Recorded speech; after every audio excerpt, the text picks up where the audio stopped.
Okay, cool. I, first time going live, and I'm here with my friend from One Man's Life Mission. I have him on audio.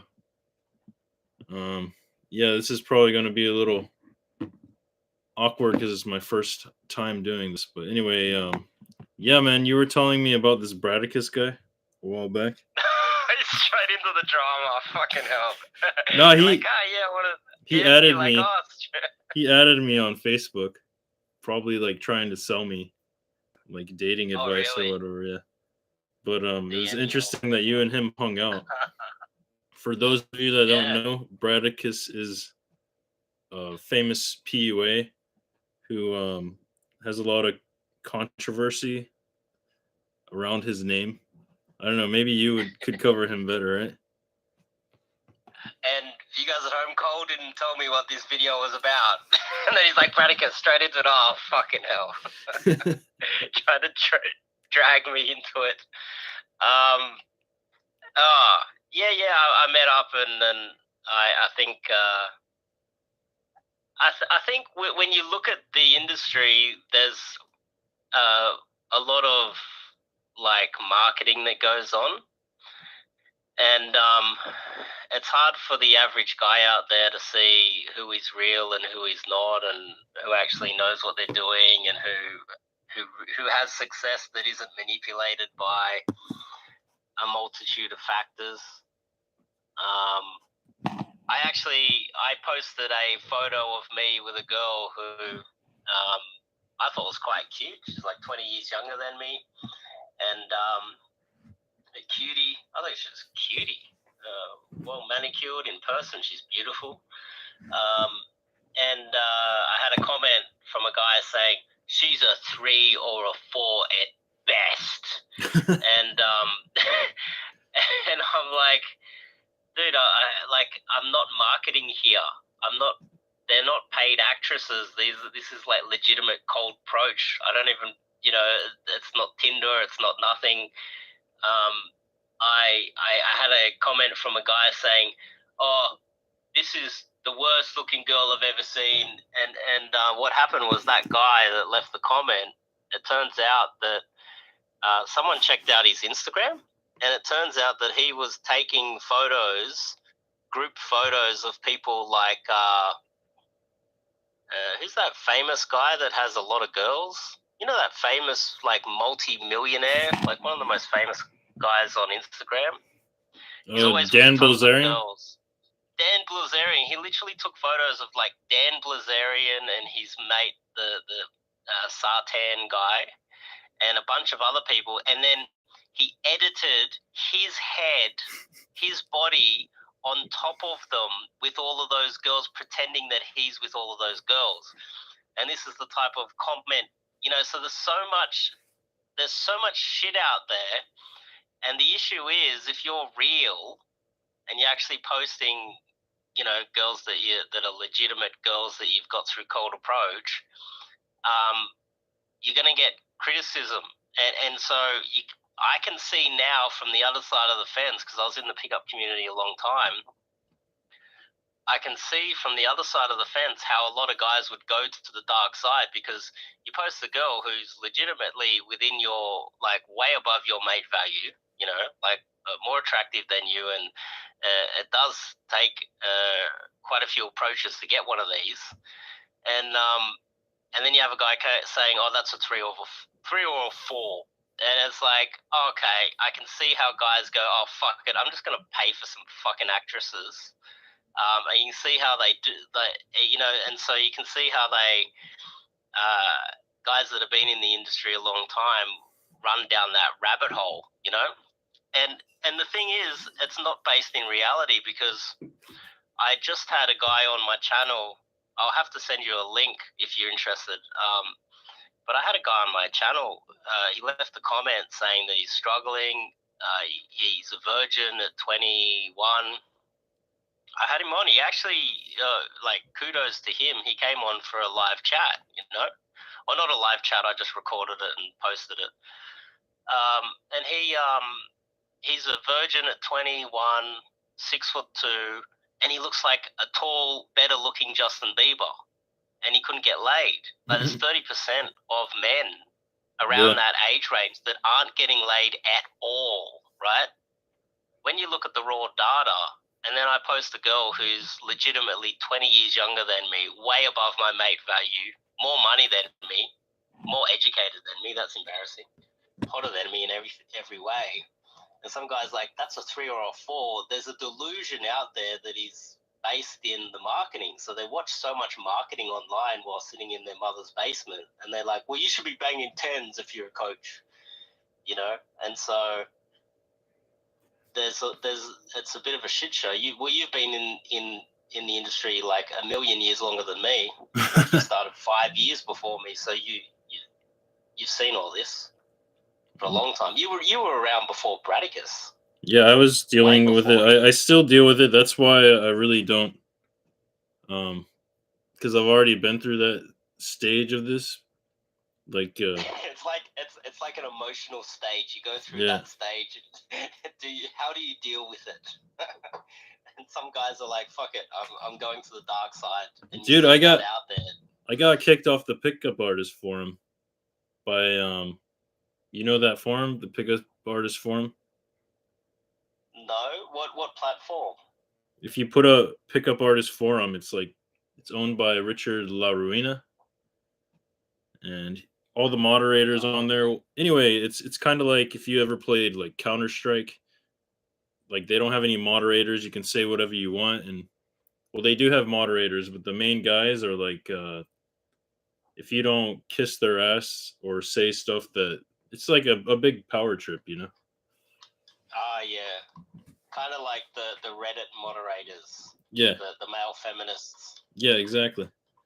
So I basically got kicked off of there because I was writing up like I would write like entire articles. Some of them I posted on my website, and they would get like a lot of hits, and people would see me getting all this attention, and eventually my stuff just started getting like taken down, and they have a chat room, or they did have a chat room, and I went in the chat room and I would like ask the moderators what was up, and eventually we had like a falling out and they kicked me out.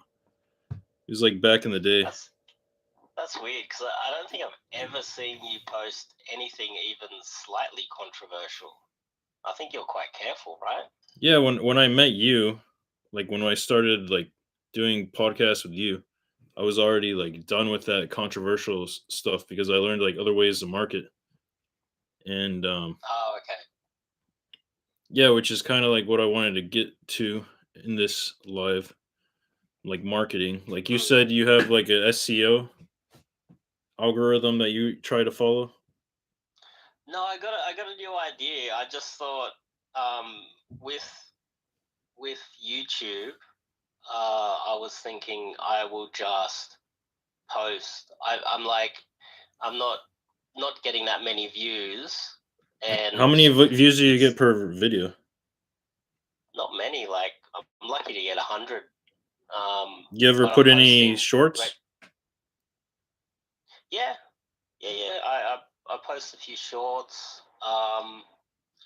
But I just thought I'll grab YouTube by the neck and just like slam it with so many videos that are me, and lots of theory videos. I know are very low value, but I want to post like twice a day, and just theory videos hitting certain keywords and things like that, and almost every day, like if you're doing this, you have a student, you see him do something, and you're like, oh, that's an idea for a video. Just make the video and then upload it. That's what I've started to do. So what? How many students have you had so far, like for your immersion? So I, for such a small, channel and someone that's relatively new, on average, I'm getting 1 or 2 a month, something like that. So not a lot. The issue I would say would be,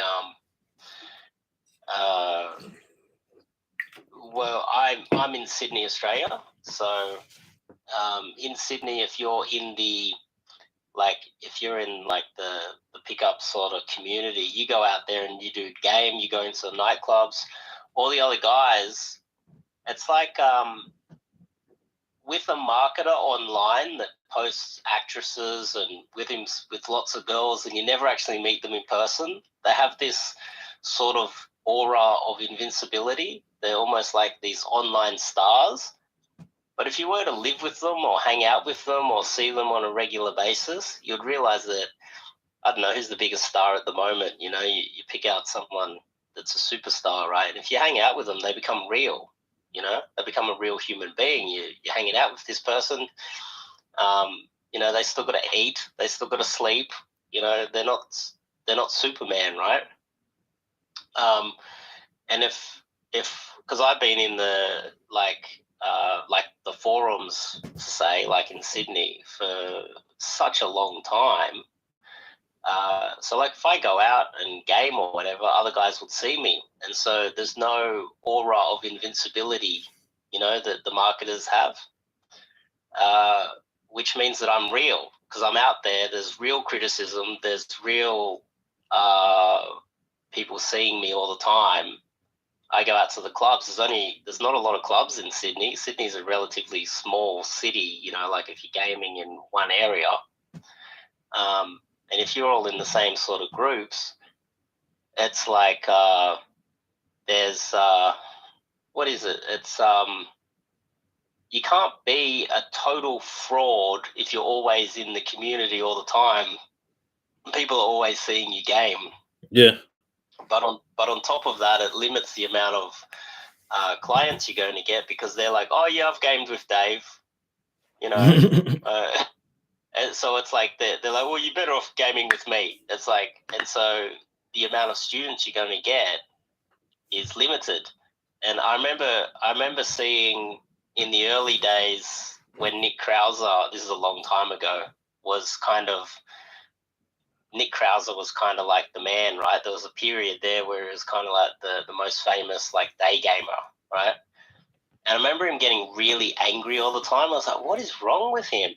And I think that was because he was like real. Like he was posting articles of him getting rejected all the time, and he was being honest with everybody.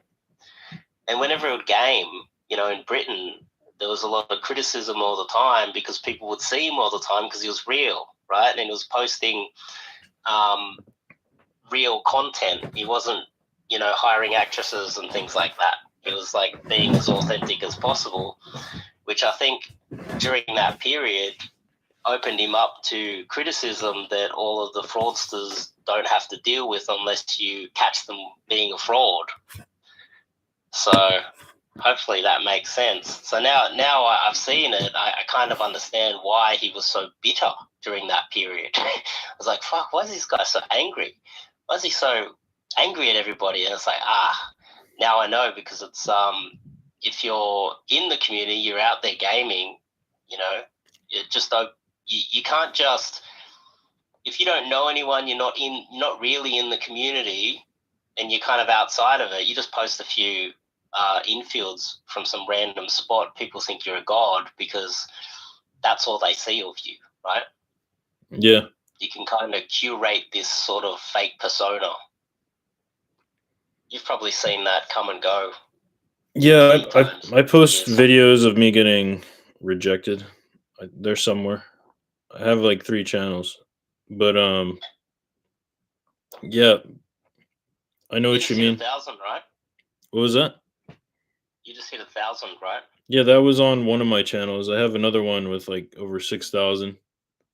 But I started this one because it doesn't say PUA in the on the channel anywhere. It just has like my alias. Okay. But also I kind of just wanted to make this not just about like pickup. I want to make it about like business and self-improvement, because there's only so much you can say about meeting women, and meeting women at the end of the day is not like the only thing in life that makes you happy. Like you can have a million women in your life and still not be happy, you know? It's like a in I don't know, a few Yeah, well, other aspects too.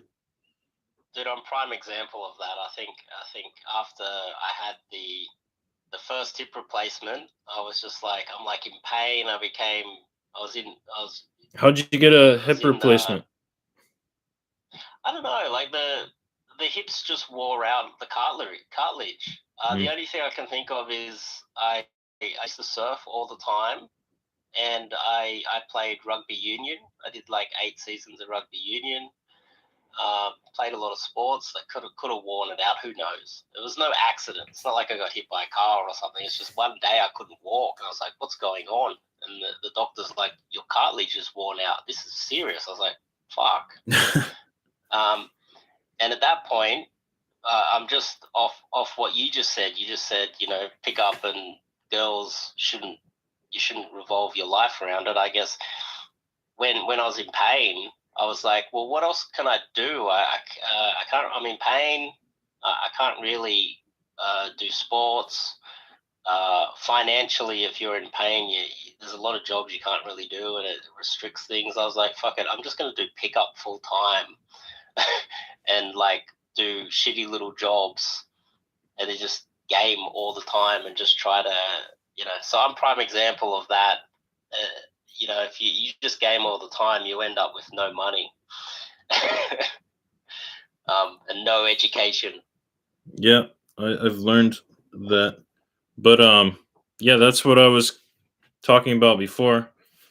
Like, yeah, I've actually been to that point. I'm sure you have too. Anybody that has focused a lot of their time on getting women, after a while, you just kind of realize like it's only one aspect to life and one aspect of being fulfilled. Mm, Which is kind of like why I wanted to make this. Every time, I don't know if you noticed when I was doing my podcast, I talk about business. I talk about like life. Um, I don't know, stuff that will ultimately make people happy or make men happy. mm, And yeah, basically what I was talking about earlier, how I've kind of built my channel. I've managed to get like, I don't know, a few videos that are like less than a minute long to get like over 1,000 views, mm. like three to Oh, four it's good. 3 to 4 times a week. So it's pretty like beneficial. I don't know if Oh, you. well, I'm subscribed to one of your channels. It mustn't be the channel that this other one. You have to send me a link to the other ones. Is it Cole Monte? Yeah, where have you because none of your posts have popped up. I think I'm subscribed to the one where you're not posting then.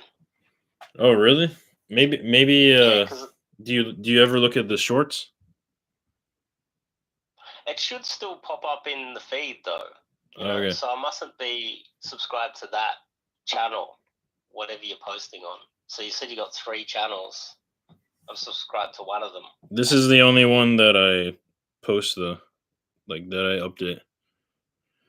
Okay, I'll have to double check. Mm.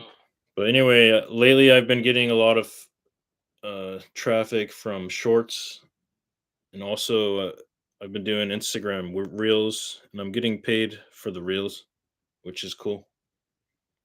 You're And getting paid for the reels. yeah, I got like almost 20,000 subscribers on Instagram. And you're getting paid by Instagram. Yeah. So I don't Nice. even really have to sell products. Like that is part of the case, but and I'm hoping to do the same thing with YouTube, because YouTube is now has they have all these programs going on. It's hard to keep track. But YouTube is also giving people money for shorts. So the same shorts that I'm putting on Instagram, I'm updating to YouTube, and I can also update them.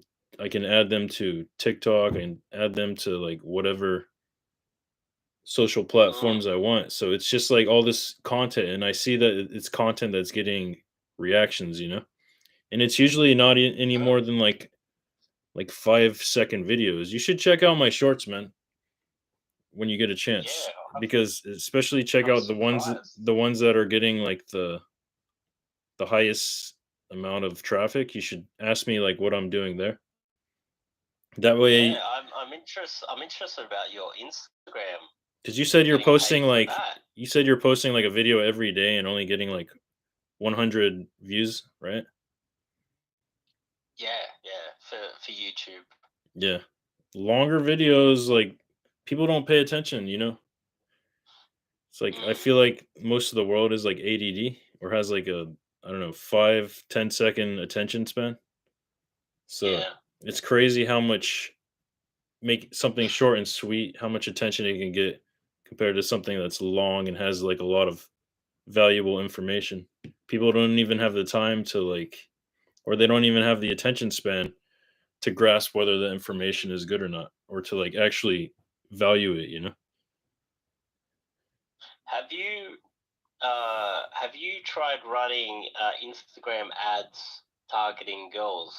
So like you target girls in the Instagram ads, and you pick a like whatever location you're in, you run an ad, and and you upload, say, a reel or a story, and you can.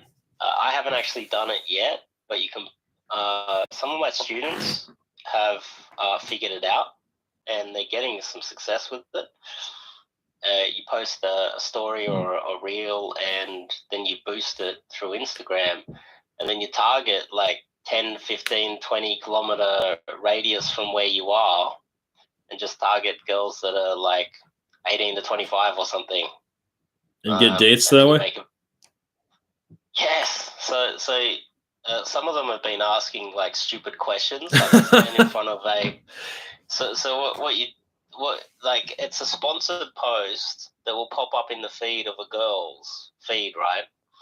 And there'll be some sort of a landmark behind them that all the girls in that area will know, and they'll make the video and go, "Oh, I I I'm a need, little bit lost. What is this thing?" And it's like some famous landmark. yeah, It's like the Eiffel Tower or something. It's like, where am I? I'm lost. And then all of the girls in that the feed pops up in go, "That's the Eiffel Tower, dummy." And then what you got is your inbox is full of girls, just full. They've DM'd you saying, "That's the Eiffel Tower. You're in Paris, duh." And yeah. it's like, boom, got your contact. So it's like a trick. And then and then whatever post, some girls like it or leave a comment, or they will just laugh emoji, right? Yeah. And then you DM them. And so from like boosting a post for like 10, 20, $30, Yeah, a lot of people some have of them been are I've heard about people meeting girls on Instagram, so that it's interesting. I wasn't quite sure how exactly they're going about doing it. That's that's very how interesting. some of Very the guys I know, it's clever. they've been doing that. Yeah, they started out. Uh, one of my students, he just started posting photos of himself hitting the gym and things like that. It'll get like 10, 20 likes or whatever if he boosts it. But he discovered that was a waste of time and money. Then he just started asking stupid questions. So, "Oh, I'm a little bit lost. Can you help me, please?" And then like hundreds of fucking girls DM him, and he said that if he was to use any of these dating apps, the ROI on running a few Instagram ads is just so much greater. This And is he this is and Dave, by the way. You see, this is the guy I'm talking to. This feels like so ghetto, but I don't really care. yeah,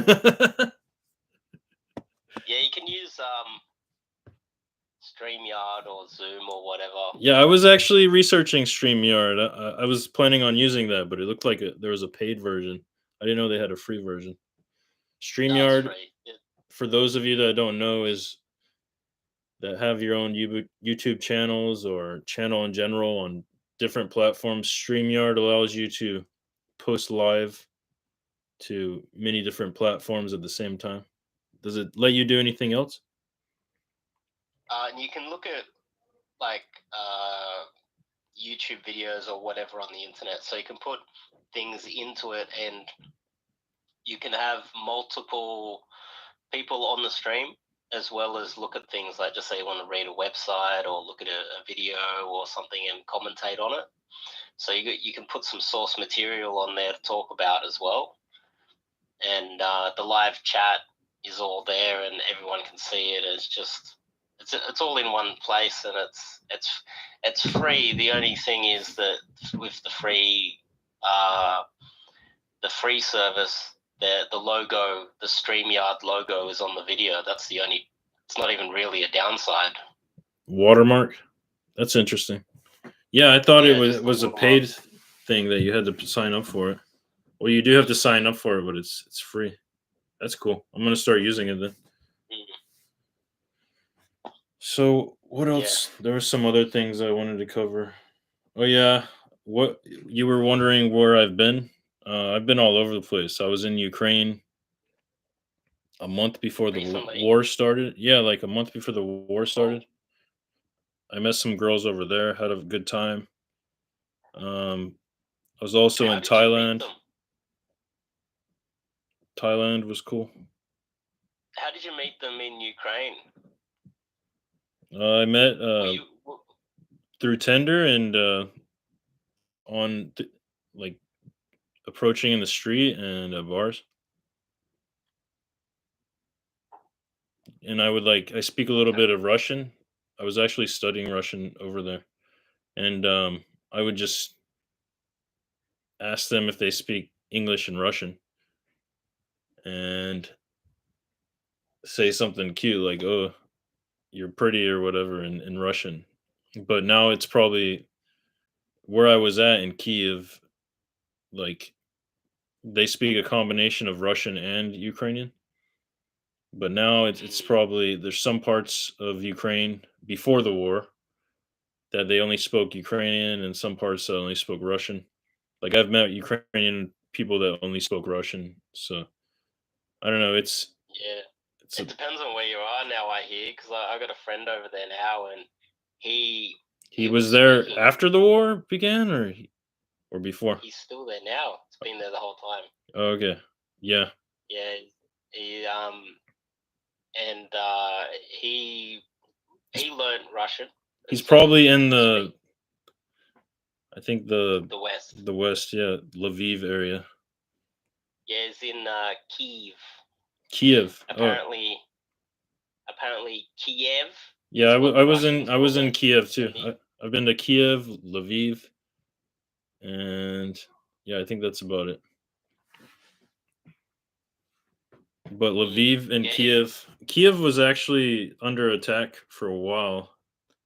One of the girls that I know over there was telling me about it, and nobody was even like coming out of their house. A lot of people have what do you call them? Shelters built in the back of their or in their building or in the back of their yard if they're in like the suburbs. So there's lots of shelling. And they got like food. They got like food stashed away. Like all this was like foreseen. Like people have been preparing for this for like decades, man. The only people that weren't prepared for it was the younger people, and they were like in denial that it was ever going to happen. It's like you got fucking Russian forces like surrounding the whole fucking country on all sides. It's like, what do you fucking expect, you know? Yeah, well, it's like the boiling frog, right? It just slowly creeps up, and they just get complacent. I think that's what happened with World War One, World War Two. People don't even know that they're getting cooked alive. Yeah. I was going to make a bad day game joke about dodging shelling and doing approaches, but that's probably not a good idea. Yeah, man. Day game. Ukrainian day game. Just dodging the shells, jumping from safe house to safe house. Hey, I saw you over there. Yeah, it kind of sucked, honestly, because I got all this footage from Ukraine, and you saw how I have like different video products of different countries that I've been to where I show like me getting women. I had a bunch of footage for Ukraine, and now it's worthless because Who the fuck knows when they're gonna let like Westerners back in Ukraine? Yeah, no one's going there for holiday anytime I soon. don't know. Probably not for my whole lifetime. Yeah, like I don't know, unless you go to the shelter and you're like, hey, I'm running out of food, and then you get in there, you're like, oh hi, how you going? You know, I don't know. you single? Ukrainian women, dude. Ukrainian women are some of the like most boring women I've ever dated. It's like they just sit there and they just talk shit. Like I guess it's They're hard. kind of quiet, It's not good quiet, and to generalize. Like, but I really never saw much more than a woman looking for a boyfriend.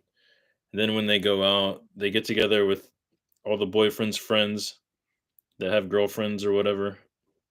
And then the girls just sit around and talk shit about whatever. The soccer team, somebody else they know, like fucking teacher or whatever, or some ex-boyfriend. that's That's that's all kind they of do, good man. though. It's It's it's it's not it's very kind of good. meaningful.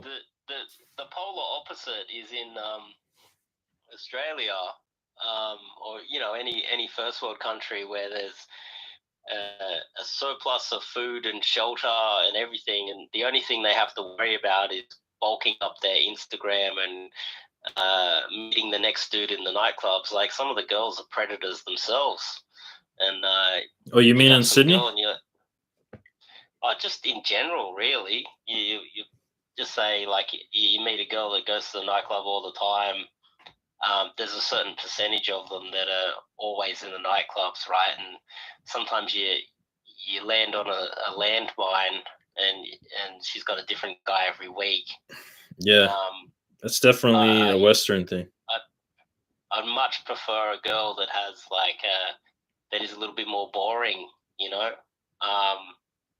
I got there's one girl I'm seeing at the moment, definitely one of my favorites. She's like a gamer girl. She like streams games, playing games, and she doesn't go clubbing. She doesn't like drink and party and stuff. It's like fucking heaven. She She's just got her plays own like Counter massive Strike apartment. and Modern Warfare. It's like it's like a whole bunch of it's like shooting games like that. Yeah, Mm. she plays the shooting games, and she's got a massive apartment that's like probably worth $1 million. I go over there, and it's just awesome. Is she There's famous? Is she famous on Twitch? she's got a bit of money. She does okay. Is it from the YouTube thing, or is it just like she was born into money? I would say a bit of both, because she had the ability to put in the time and effort to play video games and then try to monetize it. So yeah, I think unless you're living in your parents' basement, just like playing games all day, and then you strike it rich accidentally, it's like it's time consuming. Yeah, I've been. Like sometimes she's playing on some server in Asia, and so she's up all night, because of the time difference.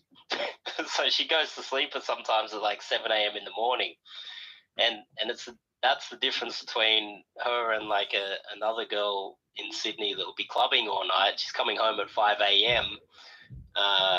Consuming 20 dicks, or she's consuming 1 million games on her Twitch stream or whatever. I know what type of girl I would rather. You know what I mean? Yeah.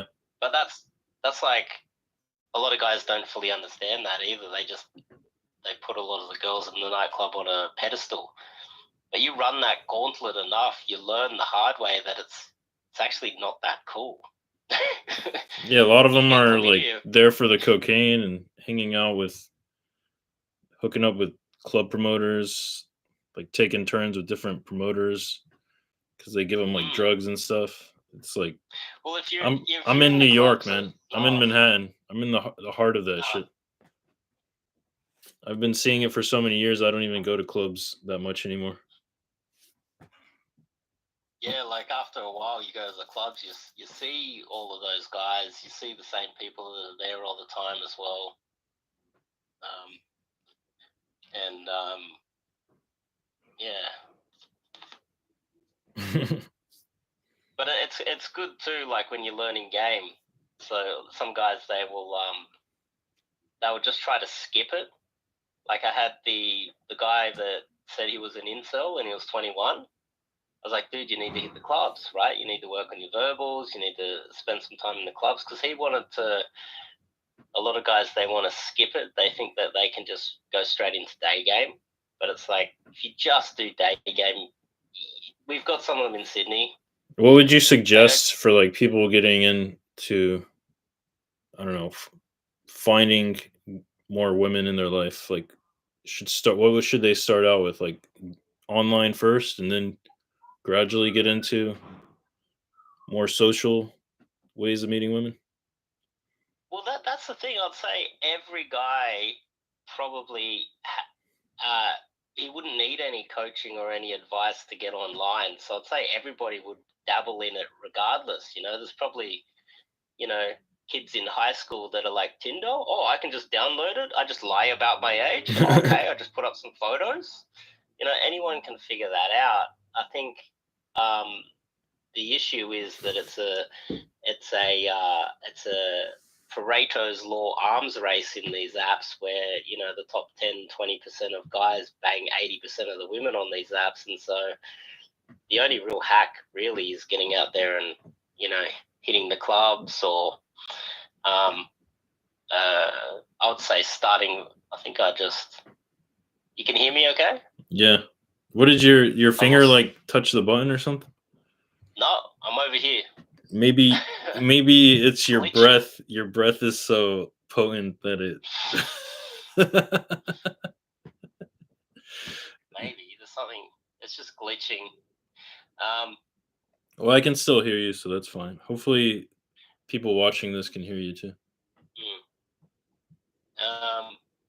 Yeah, I think a lot of the guys they think day game's this cheat code where they can just like go straight into day game and skip actually learning how to be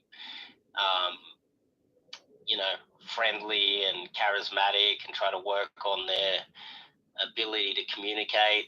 They think that they can just skip that, and like if the guy's like in his 20s or like super early 30s, they have to hit the nightclub. It just helps. It helps big time. Because quite often you see guys that they're night game specialists or day game specialists when they get into it. Very few do both. And if I was to choose one, it would be night game every day. Night game would be the go-to. Yeah, you can get laid a lot more one night stands with night game. That's for sure. That's what I experienced. And then with day game, it's kind of a numbers game. You just go on dates, and eventually you meet a girl who wants to fuck. And hopefully she's hot enough to fuck. And that's the great thing about day game and night game. It's like you get to see the people in person, but then at the same time, you got girls that are really good at hiding their bodies. So you see them naked, they might not look as good as they did in clothes. And then there's figuring out, because what girls are where, and not every girl in the world is on a dating app. There's a large percentage of the world population of girls that aren't even on a dating app. And then there's a large population of girls worldwide that don't even go clubbing. And then you think, where's the majority of them? The majority aren't in the clubs or on dating apps. That's where the majority are. I'd say that there's a lot of girls that don't use dating apps and don't go drinking. So it's like the only way they can meet a partner is like at work or at uni, or one of their friends introduces them.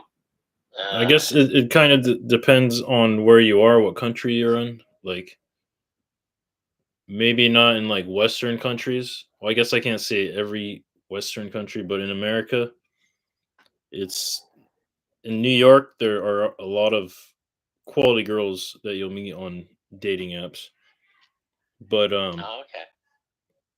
and also like it also depends on the app too. Like Bumble is more, I guess, relationship focused, and it's usually like professional. I don't know how it is in Sydney, but in New York it is. And Tinder is more to like just hook up. I think Plenty of Fish, at least in New York, is more like poor people who don't really who still live at their parents' house and shit like that, or maybe they have Really? like serious, bro. It's Plenty of fish. Okay. yeah. That's why I don't use that shit because it's usually like girls who are living at home with their parents who are mooching off the government with like rent control and smoke weed every day, which I do too. You know, I smoke a lot of weed, but I still am productive. You know, but So it's plenty of fish is where you find them. at least in New That, York. I that don't know how it is in Sydney. How wow. many people live in Sydney, man? 4 million. Oh, okay. So there's quite a few people here. Um, but most of the clubs are just in the center of the city. So we have literally the where the I don't know if you've seen, we got this thing called the Harbour Bridge and the Opera House. I don't know if it's well known, but I've heard of the Opera that House. area. I've seen the Opera House. Okay, so I'm literally right now, like, I don't know, like I'm relatively close to the Opera House right now. This Nice. area has a few nightclubs, but you go outside of the city, there's only like pubs and these like low quality hangouts. So what I'm getting at is that unless the girls are within a good Uber drive from the city, they just don't have access to the nightclubs at all in general in Sydney. And so you can literally just mark them off as just girls that don't go clubbing at all, or they'll go to the local pub, but you know that's not exactly a spot where they'll get picked up quite often. A lot of the guys that go to clubs or pubs, they just like have a few beers and they're too busy getting wasted watching footy or something, right? Yeah. Um, and so I'm not sure how useful dating apps are here either. I think one thing that people that I've noticed, like to say British people, 6 months of the year it's cold over there, so they have pubs all the time. They need to drink. I think it's probably like 9 months of the year it's too cold or it's raining, and so they spend a lot of their times in like clubs and pubs and drinking, and getting laid is a bit of an issue I've noticed over there, and having social skills is it's difficult as well because if it's cold and you're stuck inside all the time. So I can see how like a lot of game started in places like Britain. Yeah, But in it's really Australia, hard to hook up with the British girl. I've noticed when I was in London, I hooked up with a Spanish girl and a German girl, but never been with like a British girl. At least not that I can remember. well, British men, like I traveled there um, just for a couple of weeks. Um, I've noticed that they're like all so bitter and angry. Like I remember I was They sitting got a on because superiority complex because they think they're like the best Europeans. You know, it's like well, ingrained like in their DNA, man. I don't know. I don't know if that. I think it might be the opposite because I did notice that there was a lot of snarky comments, and they did give a lot of snarky comments to me because it was like Australia. They sent a lot of convicts to Australia, so they think they're better than us. Yeah. So there was a bit of that going on. Shit, same thing Um, going on in the U.S. You know, originally yeah, most of us came from but there. but it wasn't really always like that. I noticed the biggest issue was really. I remember I was sitting on a bus and there was this British guy that sat across from me, and we made eye contact. And for some reason, he saw that as a sign of aggression, like some sort of a fucking animal. And he's looking at me, go blah blah blah blah. And I was like, this doesn't happen in Australia because in Australia it's I don't know, it's just different. You make eye contact with someone, they'll nod. They're like, "G'day, how you going?" Over in Britain, it's like I imagine noticed that in being Thailand. I met a lot of Aussies over there. Aussies are cool as fuck. Same with so New they Zealanders. yeah Kiwis. I think it's also because we have a lot of land here, and it's not like we're crammed in. Maybe I don't know. It could be being crammed in. It could be the weather over there. But this British guy was like blah blah blah blah, and I looked at the girl because what happened was I picked up a scientist here in Sydney, and she got a job in Oxford. So I went to Oxford to go just check it out for a couple of weeks. I didn't like it. I came back. But she's like, "Oh no, don't talk to him." I was like, "What's going on? Like Britain's like a shithole. Where did I land? I thought this place was supposed to be first world, but it was like so backwards in so many ways." Me too, man. So, When I went to London, I was so like disappointed. Plus, everything's extremely expensive, and people yeah, get like paid just the less traffic. than like compared to what the cost of everything is. It's people make pennies, man. It's kind of ridiculous. Yeah, I noticed Tesco, I think that Telco or Tesco or whatever it's called, and Sainsbury's, these little shopping centres they got over there, Mm. they were getting paid £7 an hour. I was like, whoa, that's like slavery. That was like insane. I couldn't believe it because £7 an hour, how many hours do you need to work to make enough money to pay rent? Yeah, Insane. Um, so I can understand why that guy was angry. He was like, fuck my life. Next guy that looks at me, it's all over. I'm just going to kill someone. That's probably what was going through his mind. He's like, I'm making $6 an hour. I can't afford rent. The next guy that looks at me. when I was in Thailand, I met this kid. I think he was British. I think he was from London also, and he was doing like construction in London, and he was getting excited about like £10 an hour. I'm like, £10 an hour? Oh, man. He's like talking It's like he even was worse rich. now. I'm like, ten Imagine, pounds an imagine hour. having, Wow, you're excited about that? imagine Imagine $10 an hour, and now that the pound has collapsed, you got less purchasing power abroad too. Yeah, Oh man, there's more. But I think a lot of Aussies go to Thailand as well. Yeah, they go there and party. Lots of Australians die over in Thailand because they just get so wasted. They just like die in a pool of vomit or something, or they super take hot something too, they man. shouldn't have. They go nuts. They're like, "Oh, what? $2 drinks?" Yeah, They just don't come home. They don't survive. they got the full moon We had a party too, and the half moon party. A lot of people do drugs out there. mm, It's like a whole island of people doing drugs and drinking. mm. No, I went there for the first time this year. I was there for about 3 and a bit weeks as soon as the lockdowns ended, because the lockdowns ended like December, January this year, like early. I was just like, I just grabbed the first flight out of the country because the lockdowns were so bad. Yeah, I got a girl over there. I was lucky to get there before. I mean, after they made things less strict, and I met her Yeah, I don't think you through need Tinder. masks. Yeah, you don't need masks anymore. Mm.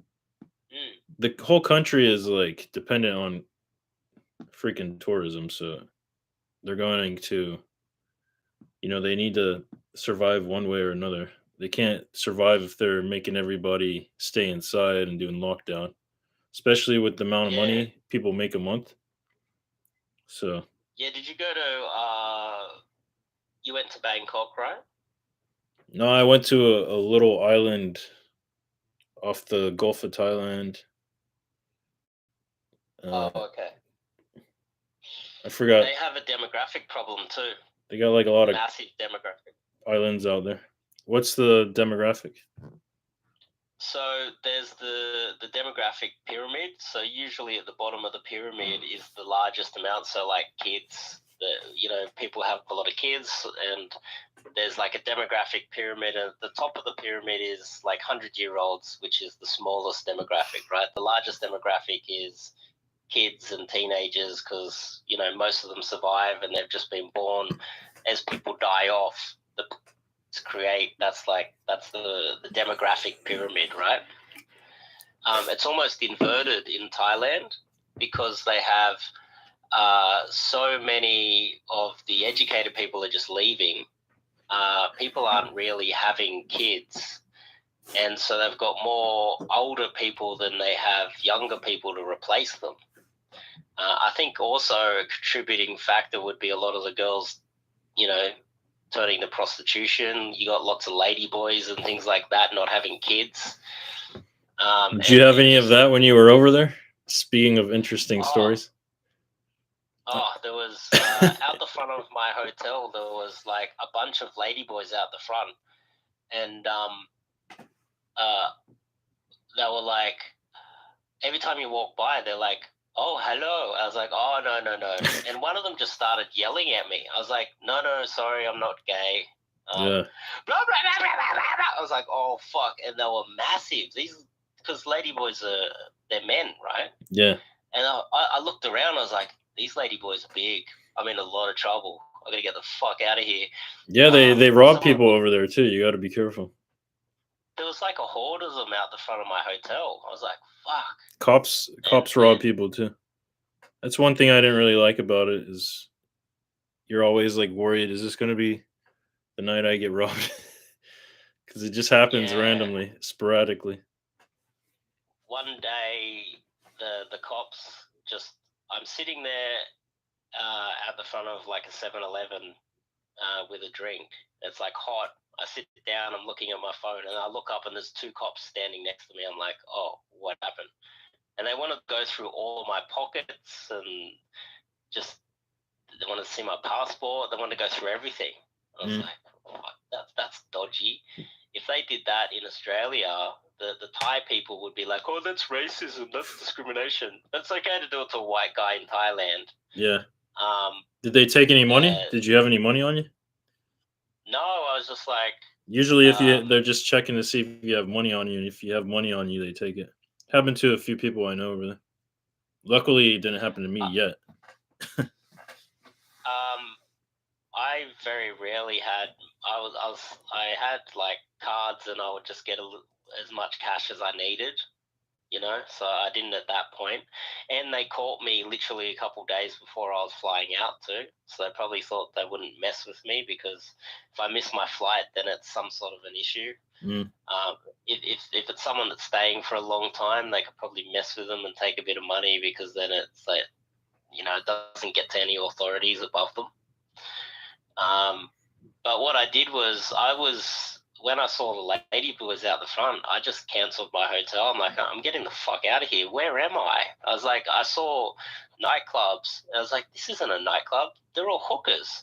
And so I ended up I stayed in like 7 or 8 different hotels within that, because you only get 1 month visa. I was only there for 3.5 weeks. I was stayed in 7 different hotels. The best spot I found in Bangkok was right up north.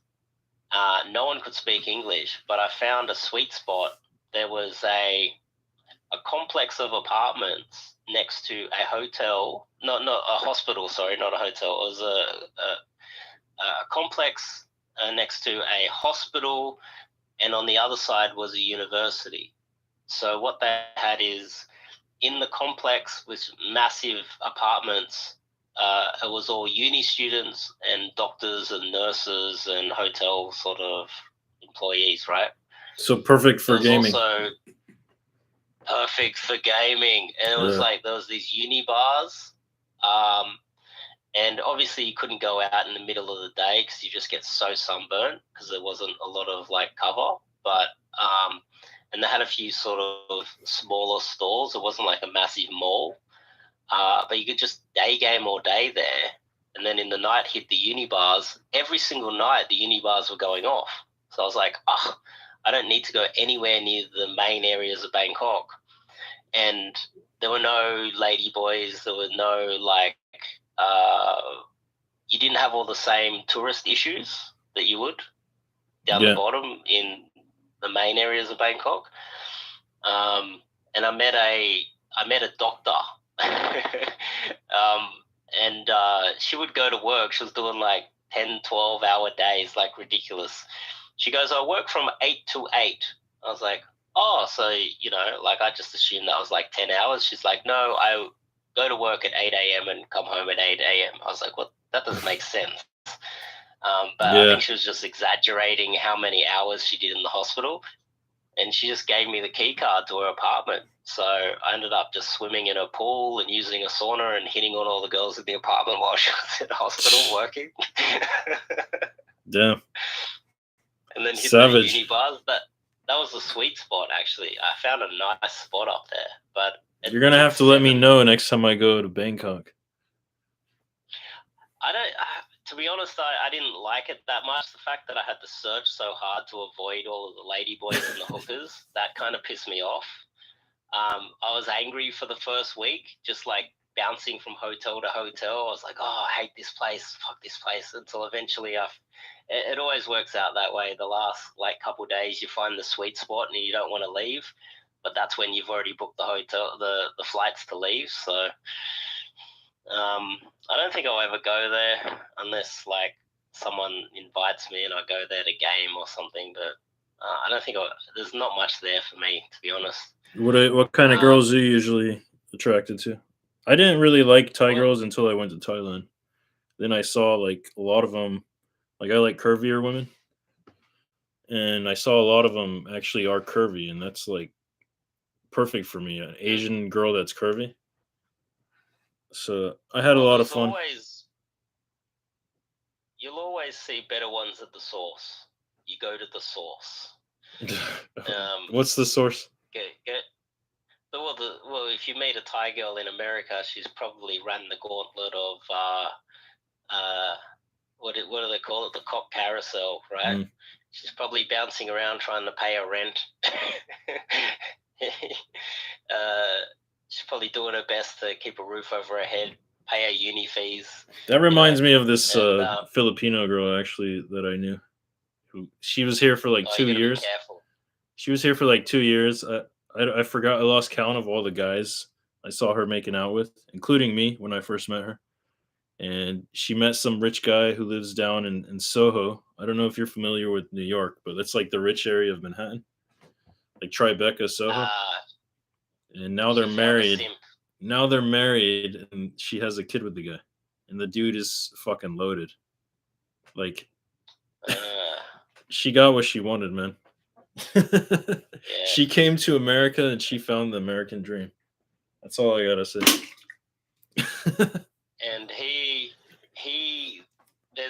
there's a problem with a lot of wealthy guys is that they don't realize how good it could be, and they end up getting such low quality girls. When the type of guy, as long as he's not like if he's loaded, he can afford to get a nutritionist and hit the gym every day and swim and sauna and get massages and just get his body work like in tip-top shape, right? Mm. He can afford high quality food and have mind, body, and spirit all in order, right? And then he settles for some. I don't know the girl, obviously, but I would argue that the type of guy that would have Soho type of money, if it's wealthy for New York's like so expensive. I don't think I could stay a week in a hotel and afford it. I don't think I could even fly to New York at the moment. So imagine how much money this guy would have. The access to the world that he is now unaware of what he had. The what could have been moment that he would never know. That's kind of the issue with a lot of these wealthy guys that settle down. I guess they focus on their career or their business, achieving wealth and status. But if they stopped and had a look around, and I guess got some Hired proper guys like advice. us who actually dedicated years of our life to figuring that out. Yeah, that's the thing. People don't respect it too. So Mhm. people don't respect that. They don't respect dating coaches in general, I don't think. So That's why I most have guys, products. That way I don't have to go face to face and deal with the people's doubt. They can just purchase if they believe me or not purchase. It's like it's so like black and white, you know, you don't have to do this yeah, little fucking mind game bullshit like cuz I'm the kind of guy I don't deal with bullshit. If somebody is going to disrespect me, I'm going to like I don't know. tell them not that they need to stop. So that's not really a good client relationship, you know? But it's I don't easier. know. Is it? Is it? It seems to me like it's a some sort of an inbuilt sort of genetic thing with men that it's like they are happy to settle down with anything, and they've built this. It's almost like this ego about it, like, or they're easy to settle down. Uh, like a guy, like a guy that the first girl that he dates, he's like, oh, she's the best girl ever, and now I'm a super slayer. I got a lay count of one, and uh, and you can't actually explain to that guy what they could have had or how good it could be. Um, Ego, man. Ego is like a byproduct of like genetic programming. It's like it's got it's to keep society safe survival too, though.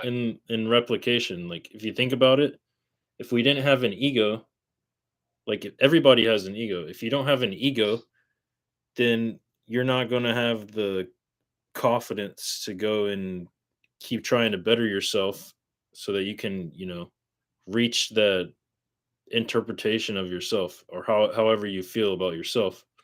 Like if you don't have that image of who you are, then it's like you're basically you have no will to live. Ego in a way is your will to live. You know what I mean? I guess being satisfied is a way to keep men under control as well. And so, like, if it's a genetic thing, the guys that are satisfied with whatever girl they get keeps them under control. Hmm. It seems like they're easy to just like it's like yeah they're like, oh, I've got one girl, she's below average, but she's awesome, and that makes me a player. I'm a super slayer, and I got my one girl, and I'm happy. And I guess also, like, if you speak to a guy like that, it would be hard to convince him that there's better options out there. But also, that's probably a good thing because we need a lot of guys to be like that and just literally knock up the first girl they find, pay taxes, become slaves to the system, and obey the government. You know, they're the same guys that believe that we can conscript them and send them off to wars in the Middle East to fight for our oil consumption, and they actually think that it's protecting people. Yeah. We need those My men. brothers died for your country. My brothers died for you. My brothers died for you. Have you ever seen those videos online when the like I'm probably going to get a lot of people that hate me for saying this whoever sees this video, but it's always these military people when they see these they have like a lot of gatherings here where people are holding like anti-war signs, like protests and stuff Uh, like that. And you always whenever you see like a video of that on Facebook or whatever, you'll see the military guys that served time or were veterans, and mm, they're like, "My brothers died for you. My brothers died for you." Like not trying yeah, to really come to terms with the fact that you know the government doesn't really give a shit about us. They use them. You know what I mean? Like mm. everything is so corrupt these days.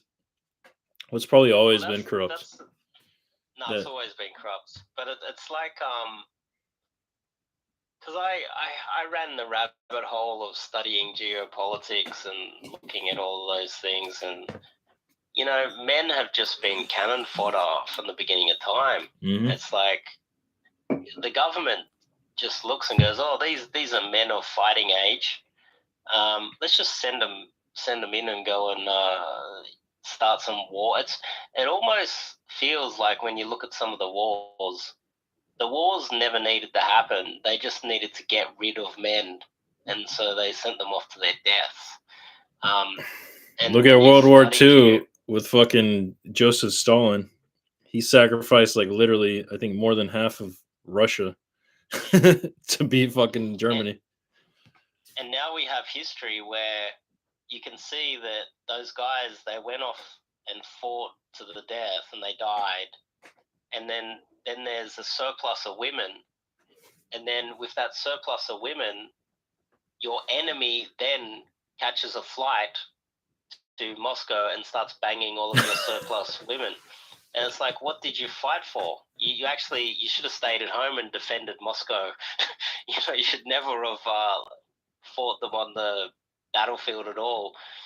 I look at how imagine if, like, here's the scenario. Imagine if when Russia invaded Ukraine, the government didn't lock down the borders, and every fighting age man was like, "Fuck it, I'm out of here. What am I fighting for?" And they all just ran and just gave Russia Ukraine. And then what would happen? You've got like this overpopulation in Poland of just all of these Ukrainians just running from the war. If that happened enough, there would be an incentive eventually for people to just not do that. But they locked down the border. They let all the hot girls go to Poland and Warsaw and just start, banging everybody and partying for drinks. That's my next place in Europe. If I'm going to go back, it's probably going to be Poland, or it might be Romania too, but also Sweden, because I was in Norway also. When I went to Ukraine, I went to Norway for a minute too. But isn't Warsaw full of like American soldiers now? So if you go there, you're now competing with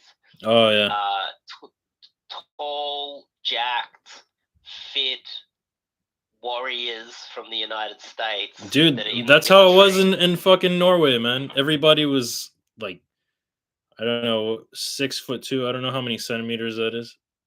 You know, it's like 190 or something like that.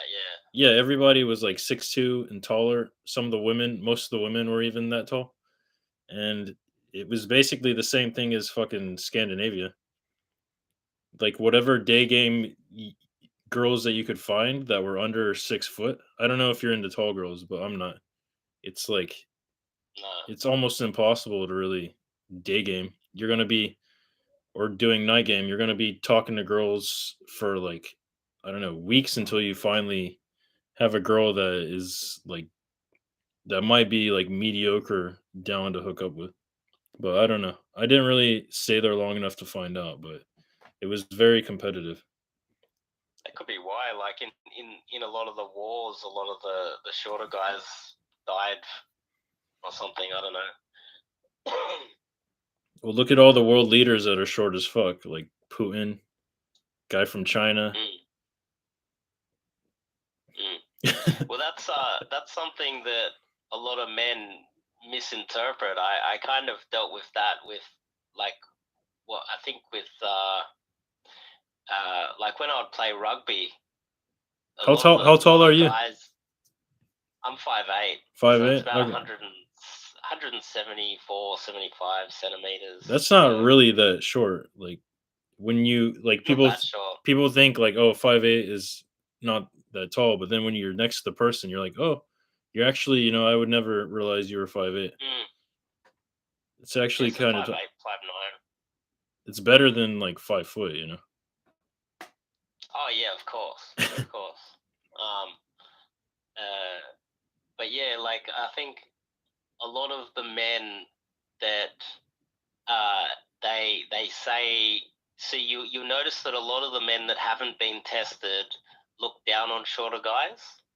So like if you've never been in a street fight or played a contact sport where a guy half your size has dropped you on your head and fucked you up, you don't realize that quite often there's that short, stocky, angry guy that society's beaten down that you just don't want to fuck with. And there's like the tall 6'5" guy that just gets everything he wants easy and no one's ever punched him in the face. Yeah. That's the guy that like gets fucked up first. And on a rugby field, you learn that the hard way.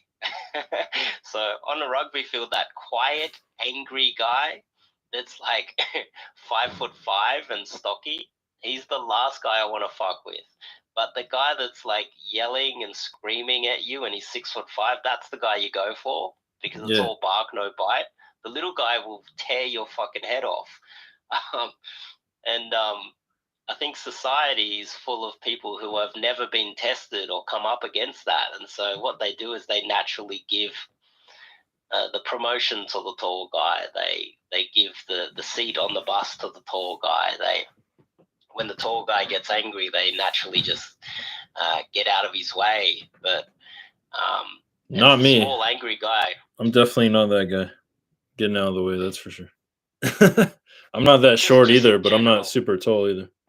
But New York, just in general, New York has a lot of douchebags that are tall. So I'm like, I run into that on a daily basis, just riding the subway to work or whatever.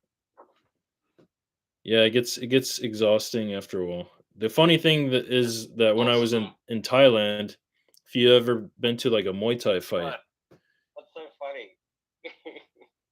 The funny thing is if you go to Thailand, no, not you, Karina.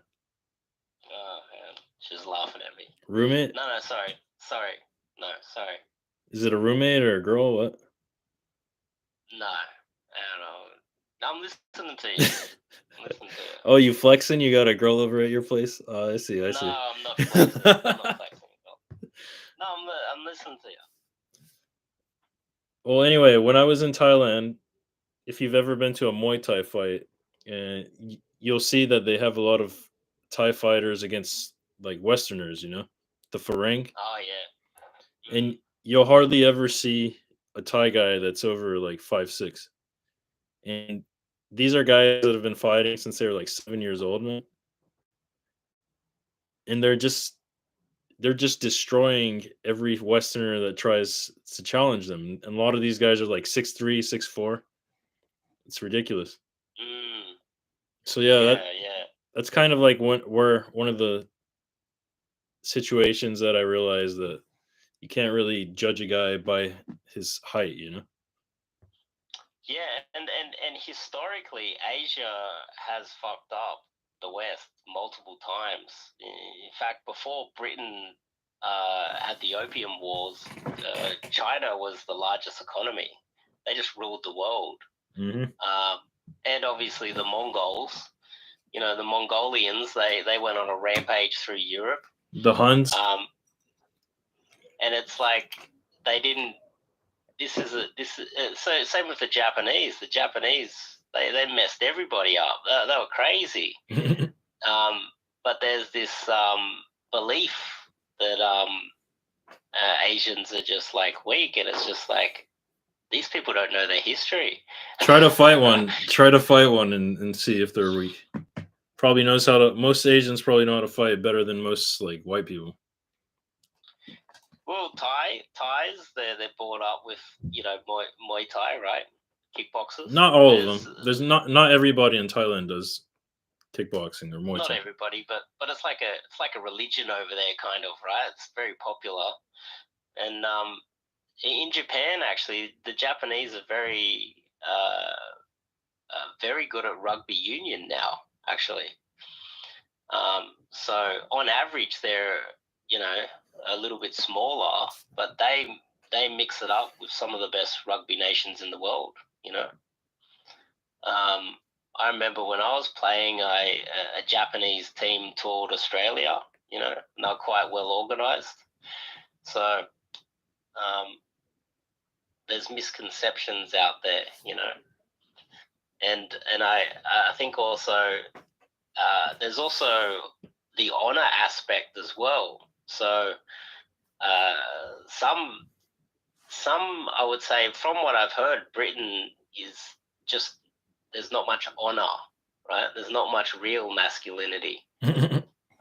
You could have 5 men bash one guy, and the British men are going to go, yeah, it was 5-on-1, we got him. But that's cowardice, and they don't understand it. Yeah. But you try to do 5-on-1 in New Zealand with Maoris, and you're finished. Those 5 guys, that's just dishonorable, to do that. They understand that. I remember once I saw a video in Brazil where there was this like big dude pushing around a foreigner, and this other Brazilian guy stepped in and just like knocked him out. It's like, that's not fair. You're just pushing around some weak dude, But I've noticed in the West there's a lot of that dishonorable cowardice, if you know what I mean. Yeah. New York for sure. Yeah, whatever you do, don't get in a fight with a black guy around a bunch of black guys, even if the black guys don't know him. I made that mistake once. The next thing I know, I'm fighting 3 people. They didn't even know each other. Really? Yeah. And why did they all jump on you? Because they can't stand to see like a white guy beating up a black guy. Big racial issues in this country. But anyway, it's like an hour and 15 minutes. You want me to let you go? Yeah, I should probably get going. Yeah. Good talk. We covered a lot of stuff. Yeah, for sure. Went all over the place. But cool, man. Cool. Keep in touch. Yeah, if you ever go to Asia, that's what's close to me. We can go hang out and game. I'm thinking, the thing is, from where I am, it's so hard to get anywhere. Like, to get to Europe, it's like 24 hours flying and like 2 stops. To get to New York, I still have to go a stop. And then I don't think I'll probably ever go to America just because it's so expensive and it's so far away. What about Japan? How far is Japan from you? So that's 10 hours flight. Yeah, I'll probably be in Japan in August, or really, either September or August. What city? If I'm gonna meet up with you, probably the best city to go, in my experience, would probably be Osaka. Oh, okay. Because when I came back from Europe, you said you went to Osaka, right? Yeah, when I went back from Europe, there was a stopover, and that stopover was Osaka, and I needed a week break just from the traveling, because I just can't handle 48 hours something traveling. It's just ridiculous. I think it's still 10, 11 or more hours to Sydney from Osaka, so it's still not, it's not that easy still. Well, whatever, we could do Tokyo and then hit Osaka. Tokyo is fun too, but it's just like double the price to go out compared to Osaka. Yeah, that's an issue with Japan. It's just so expensive, right? Yeah, Japan and China. But yeah, you have to go past those countries just to go anywhere else. I think ideally I'd like to hit South America once, and hit Eastern Europe. Well, I've been to Mexico. Actually, I would like to try that as well. Mexico is actually it's like Thailand, but more dangerous. It's like everything's cheap as fuck, and there are some sexy girls. It's just like, I don't know. The cartel is an issue, and people, they'll kill people and take their money like nothing. But I'm sure there's people that do that in Thailand, but probably a lot more in Mexico. Really?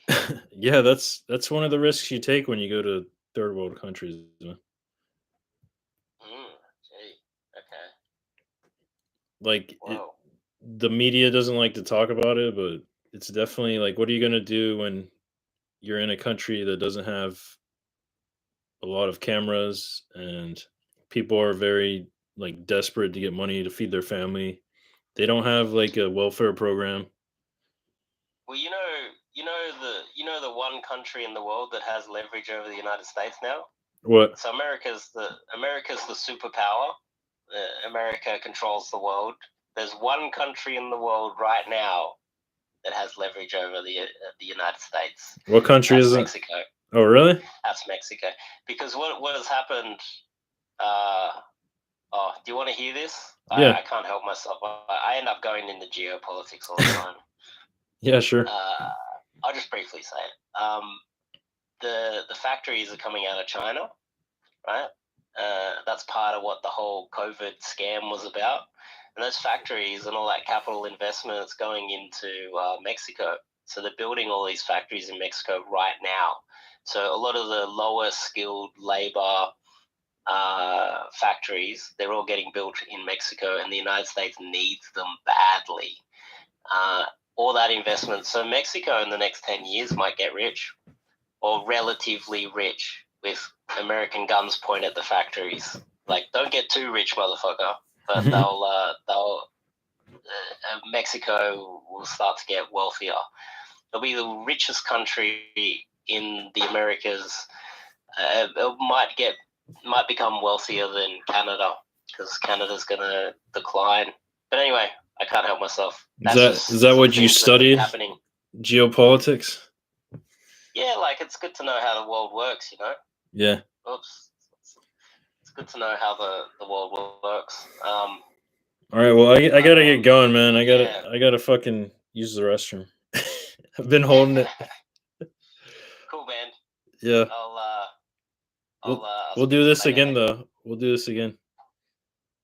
All right, definitely. Sounds good. See you later. Man. Yeah, take it easy. See you, mate. Bye-bye. All right, and that is the ending of my first live. So I hope you guys enjoyed that. Feel free to leave comments, like, and subscribe. And I'll talk to you next live stream. Peace.